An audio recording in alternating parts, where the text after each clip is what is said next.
Good morning, everybody. Welcome to those who are here in person with us this morning. Good on you for braving the cold. It is a chilly morning in Melbourne today. And welcome to those who are joining us online. Great to have you with us for Hartwell's monthly contemplative gathering. And our theme this morning is grounding, and we'll be hearing a little bit more about that shortly. As part of welcoming you this morning, I'd also like to acknowledge the traditional owners. We acknowledge the traditional owners of the land on which we're meeting, the Wurundjeri people of the Kulin Nation. I pay respects to their elders, past, present and emerging, and I also acknowledge any Aboriginal and Torres Strait Islander people here today. Trevor's now going to come up and light the Christ candle for us. And I'd also just encourage anybody, if you'd like to, during the gathering, feel free if you'd like to come up and light a candle at any time. Thanks, Trevor.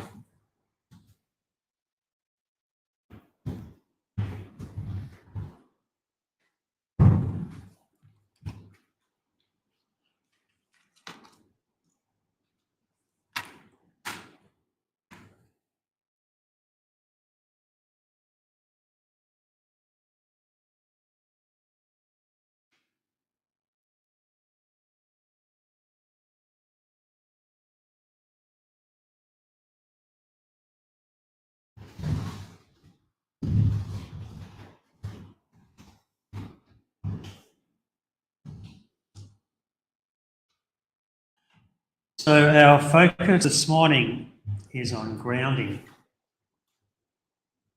And when I think about grounding,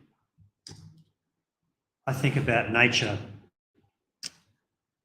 and connecting with myself and with others through nature.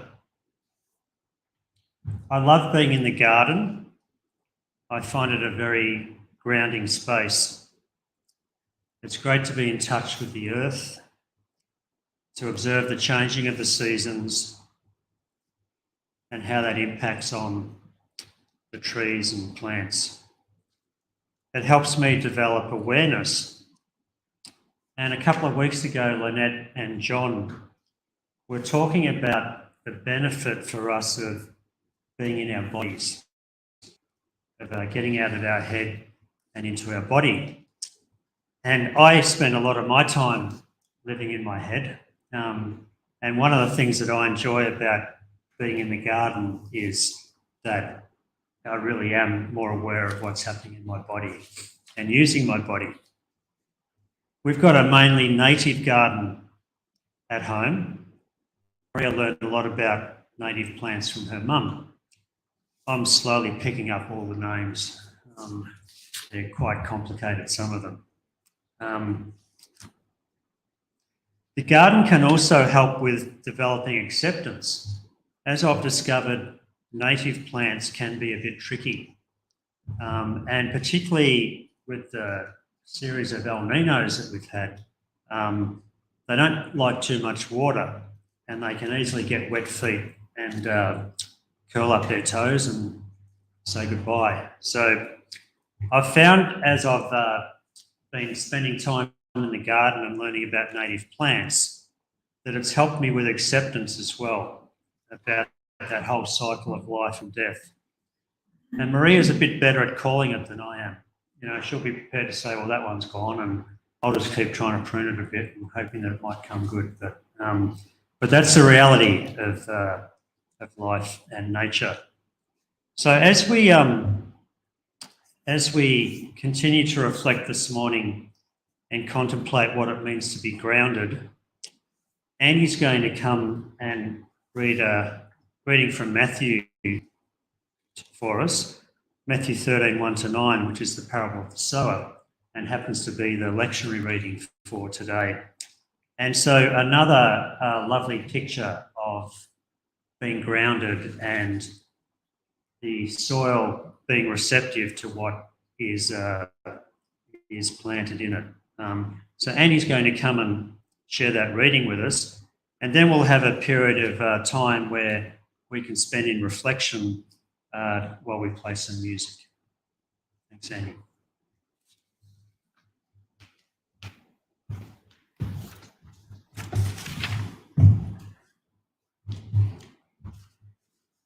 That same day, Jesus went out of the house and sat by the lake.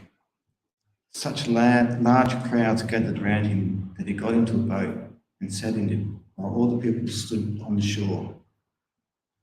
Then he told them many things in parables, saying, "A farmer went out to sow his seed. As he was scattering the seed, some fell on the path, and the birds came and ate it up. Some fell on rocky places where it did not have much soil. It sprang up quickly because the soil was shallow. But when the sun came up, the plants were scorched and they withered because they had no root.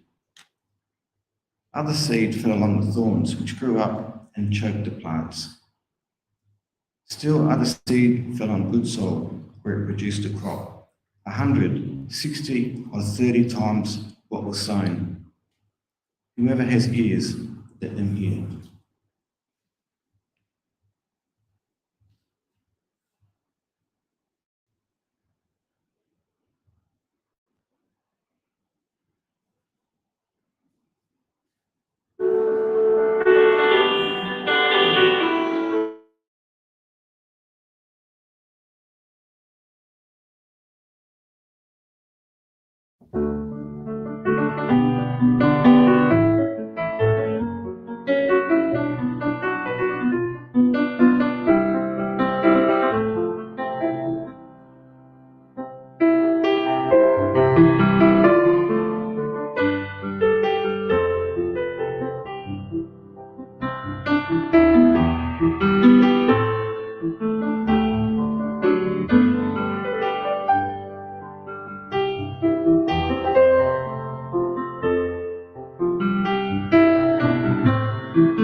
We're now going to do a practice together, a meditation practice, commonly known as the body scan.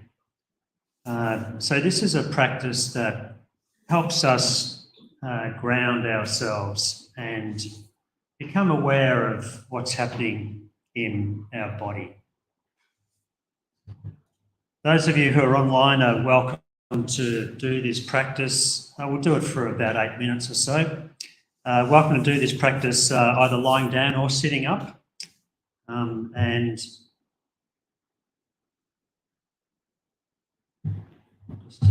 start the timer. So, as I bring the bowl, I invite you to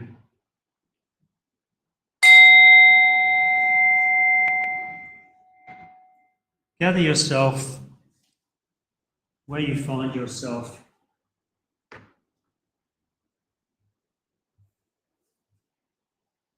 And as you become still, bring your attention to your breath and take a few full deep breaths in and out again.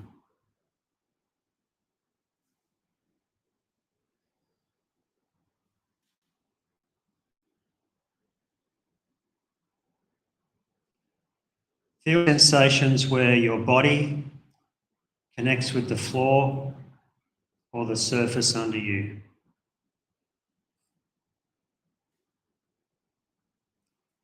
Feel your body getting slightly heavier.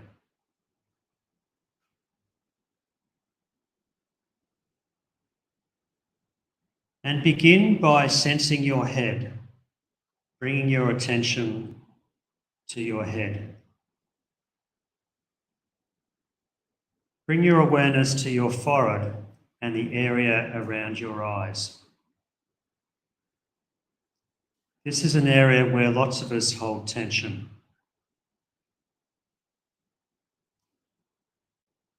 There's no right or wrong thing to feel. Just notice and gently name any sensations that you become aware of,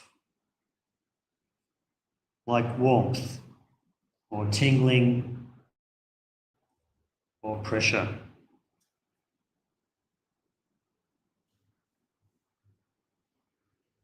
Now bring your attention to the top of your head,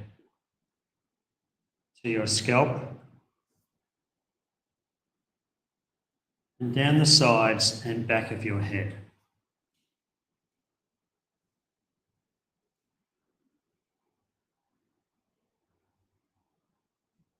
Now bring your awareness to your neck,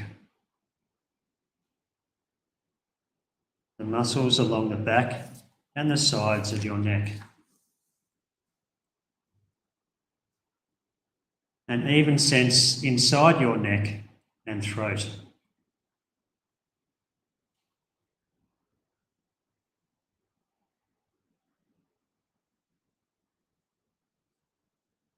Now bring your awareness to your shoulders, the large, heavy muscles of your shoulders and shoulder blades.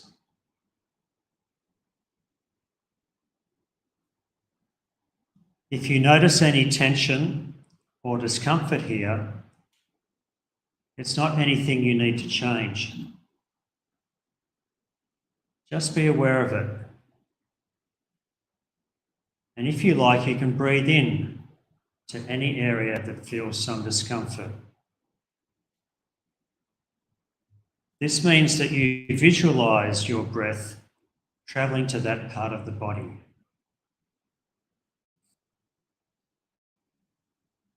And as we continue with this practice, just allowing our breath to settle into a gentle rhythm.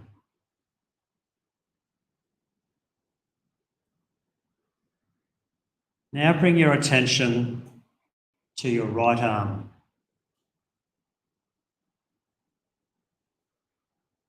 As you slowly move down your right arm, from the upper arm to the elbow and the lower arm.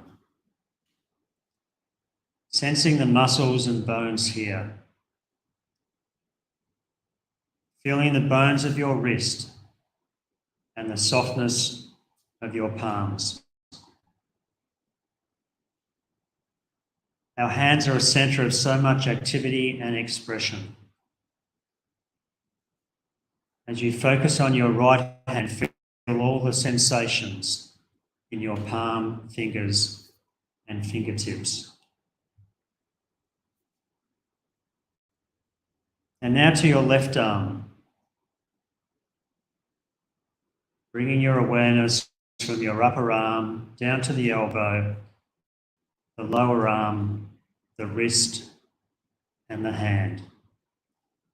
The softness of the palm and sensations in the fingers and fingertips.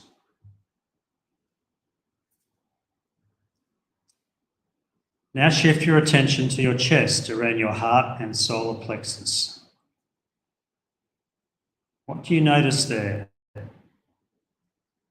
Breathe and feel it. It may be different in the next moment.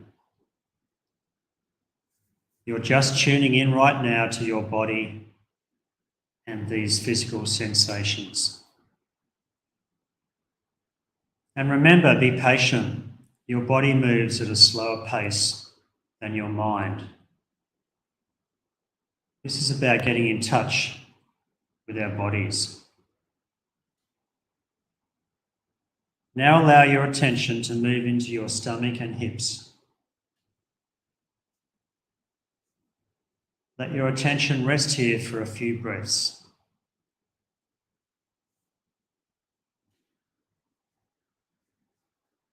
And now continue down your right leg, the upper leg, the knee, the lower leg. Taking as much time as you need to feel the sensations and awareness there. Remember that there's no right or wrong experience, only to be as present and caring as you can. Move down into your feet, your foot, your right ankle, the sole of your foot, and your toes. Your feet work so hard all day long. Really feel all the muscles and tendons and tissues there.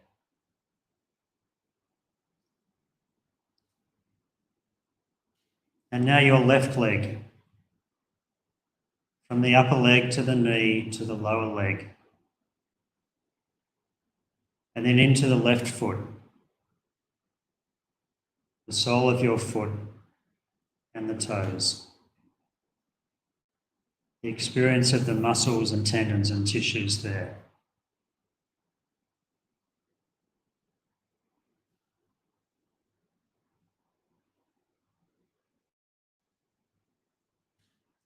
Now take a deep breath and see if you can feel your whole body all at once, sitting or lying here breathing.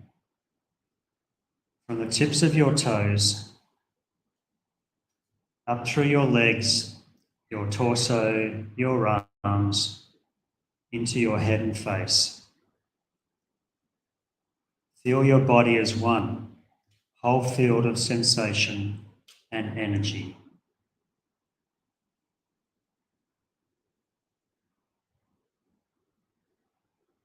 And continue to gently breathe as we prepare to finish this practice.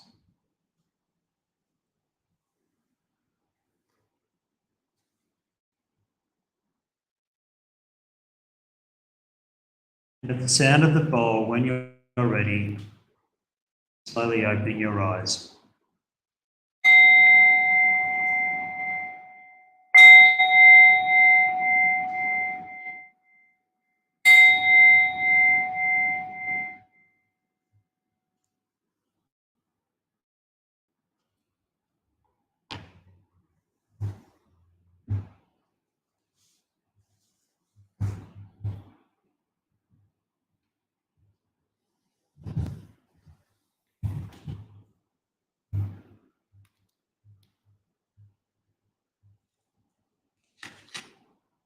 So no service led by Maria and Cole would be complete without a bit of inspiration from Brené Brown, who we really love.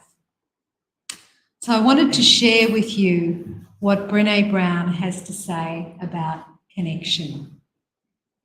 She says that connection is the energy that exists between people when they feel seen, heard, and valued, when they can give and receive without judgment, and when they derive sustenance and strength from the relationship.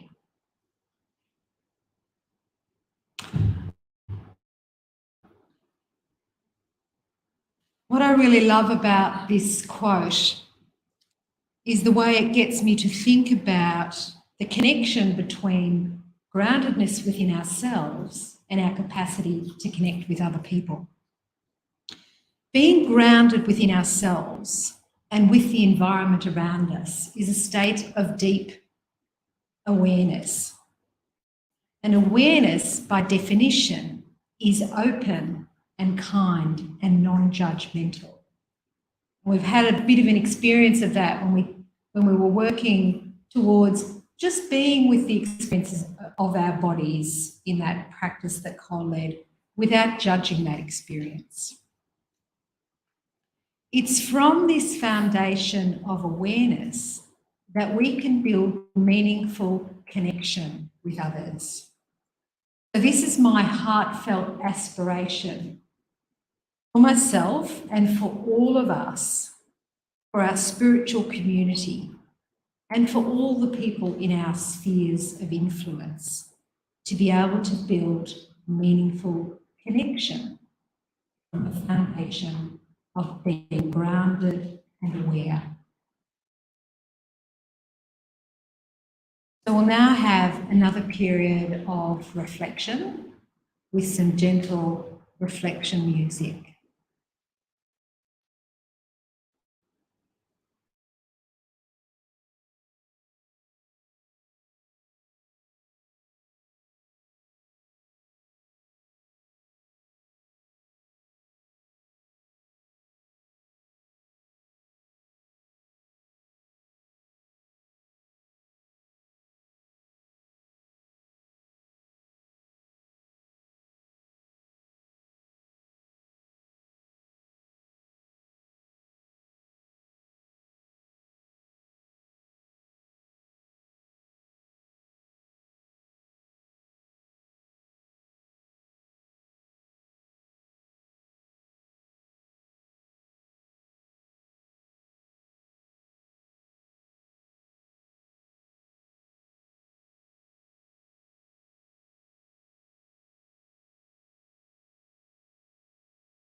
that love is a philosophy, is simple.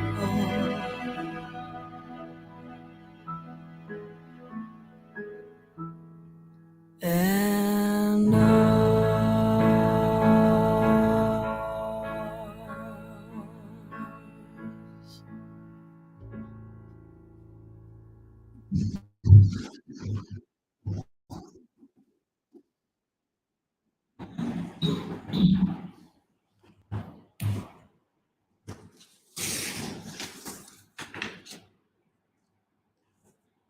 So I think that's the opportunity when we start from groundedness to have that sense of connection and love with others.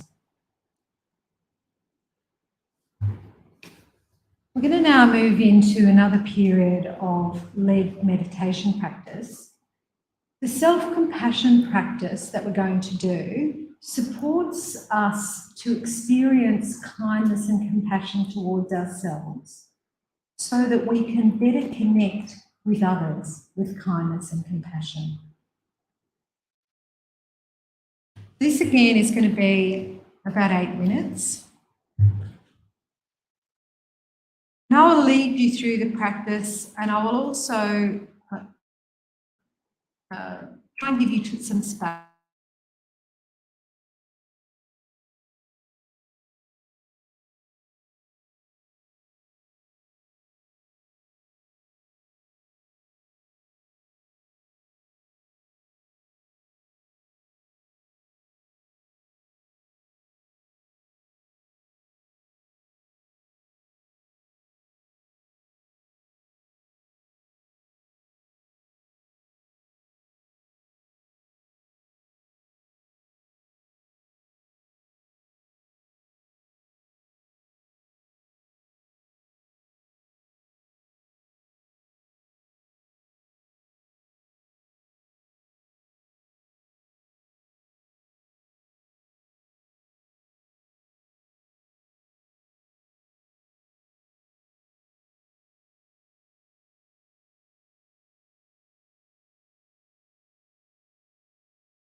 In this practice, we begin by cultivating compassion towards ourselves. Bring to mind an aspect of your life where you may be struggling. Your struggle may be impacting on your happiness or your well-being. In this situation, I invite you to cultivate compassion towards yourself by reflecting with these gentle words. May I be free from pain and suffering. May I experience happiness and well-being. May I find peace.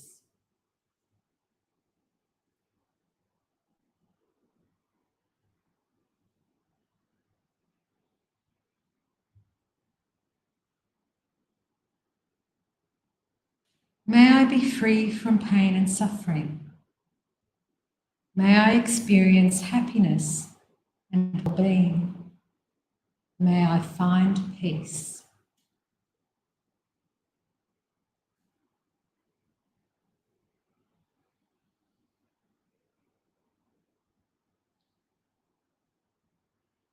It is a basic human need to be relieved of our suffering.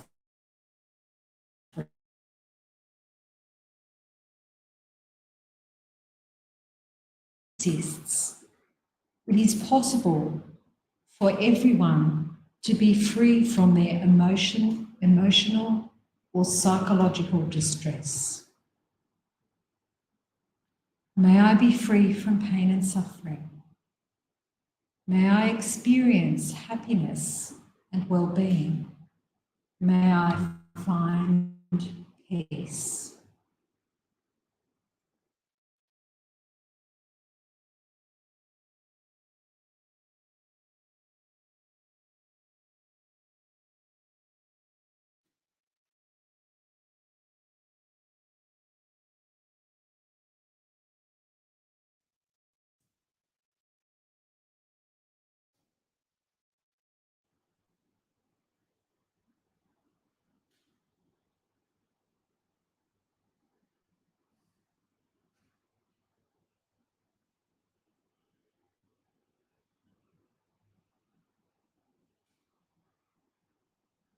Just a reminder to stay grounded within our bodies as we do this practice to cultivate compassion.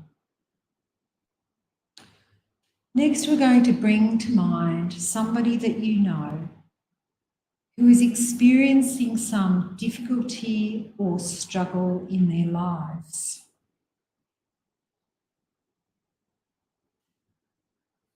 This difficulty is impacting on their happiness or their well-being.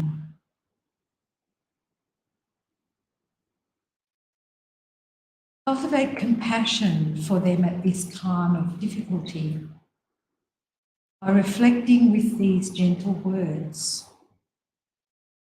May they be free from pain and suffering. May they experience happiness and well-being.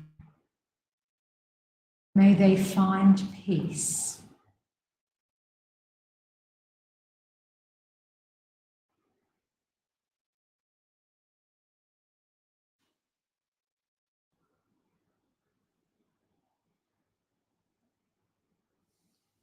May they be free from pain and suffering. May they experience happiness and well-being.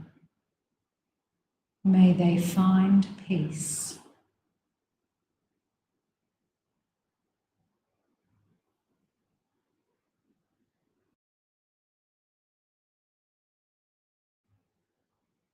Like you, they just want to be free from suffering.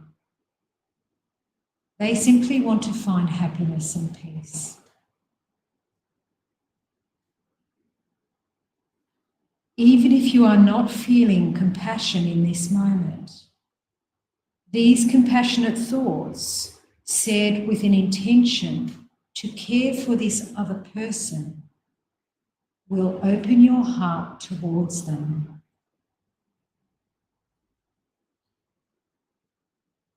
This supports the cultivation of compassion. May they be free from pain and suffering. May they experience happiness and well-being. May they find peace.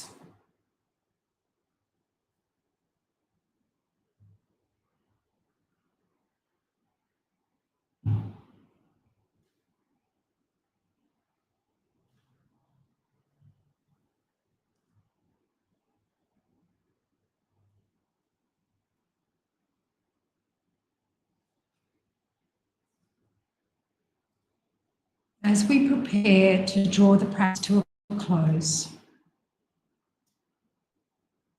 tune back into your body once again and notice with curiosity how you are feeling within yourself right now.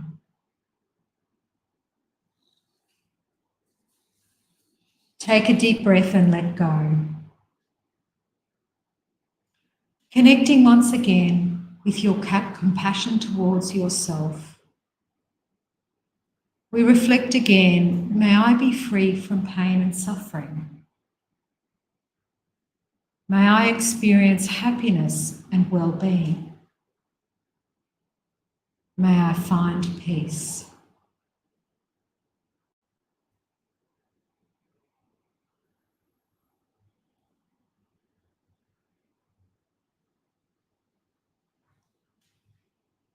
And when you're ready to close the practice, we turn our attention outwards, back to the room around us and the people we're sharing this experience with.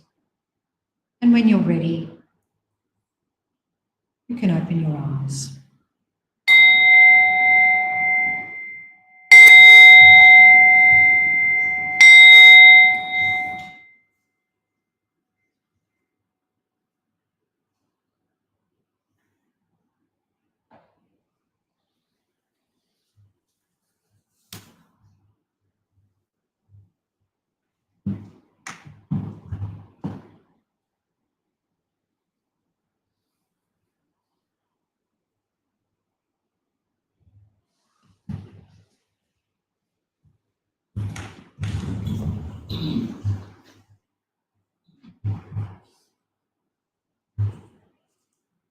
We now prepare to share communion with each other.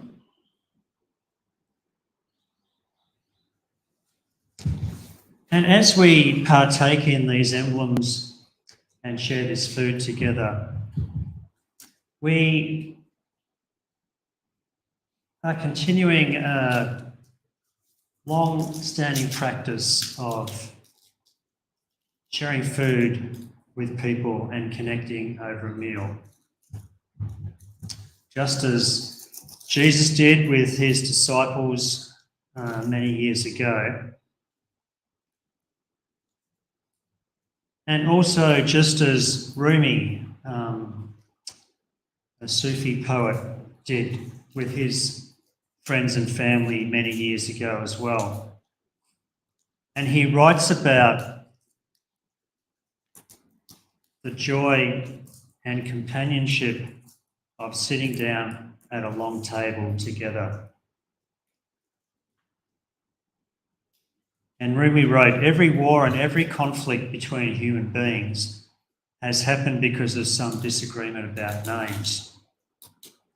It is such an unnecessary foolishness because just beyond the arguing, there is a long table of companionship set and waiting for us to sit down. What is praised is one, so the praise is one too. Many jugs being poured into a huge basin. All religions, all this singing one song. The differences are just illusion and vanity. Sunlight looks a little different on this wall than it does on that wall, and a lot different on this other one, but it is still one light. We have borrowed these clothes, these time and space personalities, from a light. And when we praise, we are pouring them back in. Let's be aware of our interconnectedness and our shared experience as we partake together.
I'm going to do a final reading, which is a poem I shared recently with our Connect group that meets on Wednesday nights. This poem is called Invitation by Mary Oliver. Oh, do you have time to linger for just a little while out of your busy day? For the goldfish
contemplative gathering. I think we're going to go next door for